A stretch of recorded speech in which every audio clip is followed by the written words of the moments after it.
also sense an incredible certitude from you, a belief that you are right. There is not a shred of self-doubt in you.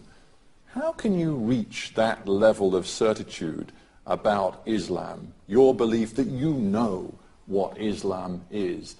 I look at your record. You've spent an awful lot of time in the Middle East, but actually almost all of it's been in Israel. You've visited Israel. That's not true. Well, hang on, you've visited Israel more than 40 times. You've lived in Israel. Have you lived in Turkey? Have you lived amongst Muslims, let's say in Michigan in the United States, or amongst Muslims actually in your own country in the Netherlands, Muslims who are moderate, law-abiding, peaceable people living in a democracy and accepting the rules of a democracy? There are hundreds of millions of Muslims who you have apparently no knowledge of.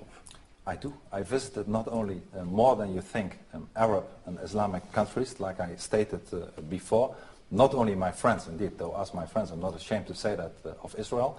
So, and I spoke to many people, from the clergy to the intellectuals to even journalists I spoke to. And I acknowledge once again the fact that in our societies there are a majority of the Muslims that are in fact not terrorists. But I know that if the amount of them will grow and if their culture will become more dominant, that it will change, and that the concept of taqiyya that they are stating now by not really saying and showing often who they are will change if they become stronger.